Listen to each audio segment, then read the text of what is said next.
Have you ever started playing a brand new game with some of your friends and it's actually really fun, but after a while it just gets a little bit stale? Maybe there's only one game mode, or if you could just change one small thing about the game, it would breathe new life into it, even if it's just for a little while. But alas, the developers just move a little too slow, so by the time they bring out cool new features, you and your friends have already moved on. My name's Blekoh, and for the past 8 months, I've been working on a game called Okashi Towers, which is a multiplayer, real-time strategy game mixed with tower defense elements. The primary game mode is that each player has their own base they control. They can generate units and build out different towers, which can be upgraded over time. It's team-based, and the objective is to destroy all the other enemy bases. But this is just one game mode, and it seems like a waste to build out an entire multiplayer game with just a single mode. To avoid this, I've built the entire game around a world builder system, so players can build their own worlds and design their own game modes using customizable script objects. For this video, I want to go over the 3 basic building blocks that I've implemented, which allows players to design an almost endless amount of game modes and content. The possibilities can be extremely diverse. For example, a game mode where you race through a maze with different obstacles, dodging giant pumpkin bombs and trying to survive and make it to the end. Or maybe even an entire RPG all built from within the game without writing code that you can play co-op with your friends. To start with, we'll take a look at the first concept, game settings. Right now, with a standard game mode, as soon as there's only one base left in the world, the game ends, and it declares a victory. This works fine if the game mode is a PvP mode, but for PvE content, where everyone would want to be on the same team, this doesn't work at all, since the game would end immediately after starting. So there has to be some way to override this behavior. In the world builder, the first game settings object is the PvE block. Just by placing this in the world, the standard win condition will be disabled, so a new custom win condition can be designed by using the other 2 concepts. There will be more game setting objects in the future, for example variables that could be updated depending on what happens in the world. But for now, let's move on to the second concept, a trigger. In order for new game modes to be designed, there has to be some way to script different types of interactions in the game. Whether it be that something happens just after a certain period of time, or maybe something happens when a player reaches a certain position. I've implemented 2 types of triggers for now, the time trigger and the collision trigger. The time trigger allows you to make certain things happen once a set amount of time has been reached. This trigger can be set to repeat or just happen only once. Some examples of using this would be wanting to spawn a wave of enemies every 30 seconds, or maybe a boss spawns after 2 minutes of game time. The collision trigger, however, has a zone with a certain radius, and once a unit has entered the zone, it kicks off all events tied to the trigger. This is completely customizable, so you can decide exactly which unit types would be able to activate the trigger. You can even specify individual teams that would be able to collide with this trigger, which can be extremely useful in custom multiplayer game modes. A trigger by itself doesn't actually do anything. They're just an initial input and have to work hand in hand with the last concept, an event.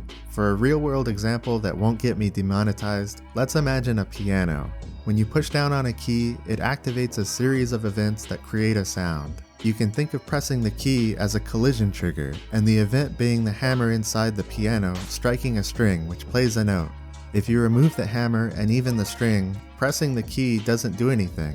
On the same note, if you remove the key or just never press it, the hammer and the string by themselves also don't do anything. So let's go back to the game. An event in Okashi Towers is just some action that happens. There's multiple different types, and on their own, they don't do anything, but they'll wait until being activated by a trigger.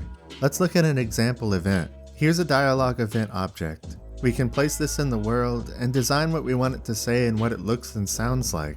First, I'll give my event a name, and I'll choose a theme. I can choose a sound or leave it to none. Right now, there are only 2 portraits, but I'll be adding a lot more later, so I'll choose this hedgehog one for now. I'll give it a name, and I'll set the text speed and pause time. Finally, I can provide the text for what I want to say, and I can even localize it with all of the supported languages. I'll set this one to say 2 phrases. We'll make it say, "Please help me," by liking and subscribing. Whoop whoop. So if I play the preview, we can see the event in action. If we want to play the game, this event will never activate unless we create a trigger. So let's add a collision trigger. We'll set it to see if a ground unit walks into the collision zone, it'll play the dialogue event. Alright, let's run the game and try it out. I have my little mummy unit here. Let's move it to where we place the collision trigger. So there we go, a basic start that could be used to make a story or even a tutorial system, which is exactly what I'll be using it for in the near future. There are a few different event types right now, but I'll be adding a lot more as time goes on. The spawn event. This lets you spawn in different types of units and tie them to different types of players or NPCs. They can be friendly or enemy NPCs, and this event is special because it even knows when all the units it spawned dies and allows you to call more events once this happens. For example, if you spawn a wave of enemies and you only want to spawn the next wave once all of the first wave has been destroyed. The game end event. This event is used to control who wins the game. This can be for PvE content or even PvP for special types of game modes. For example, if you want a game mode where each team has to protect a few NPCs, and if they fail to do so, they lose, using the game end event. We already went over the dialogue event. There's a lot more event types that are in work, and will let players create much more complex games within the game. But even with just a few event types, it can already make an entirely different game mode.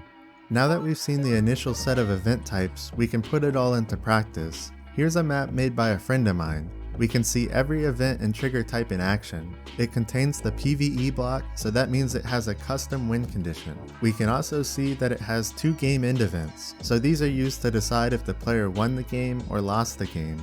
It has multiple dialogue events, time triggers, and a collision trigger. So the point of this map is a small minigame in which you spawn in with only one cat unit, an AoE tower, and a health tower, and your goal is to survive the wave of bat units. The cat unit has a special ability where it can heal itself without the use of support towers, so it's a good fit for PvE content like this. The spawners get activated by using the time triggers, and the way to win this game is to survive long enough and gain enough resources to build towers that reach all the way to the final checkpoint, which is where the collision trigger is placed. Let's run it and see it in action. It starts off with a little dialogue message and you get your cat unit spawned in.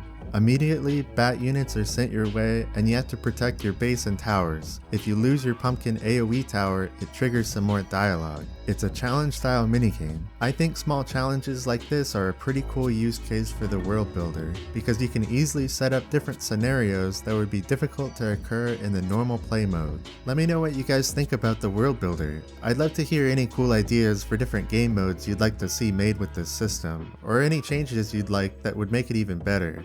You can also join the Discord to follow the development of the game, or just continue watching the devlog series would be greatly appreciated. That's all I got today. See ya!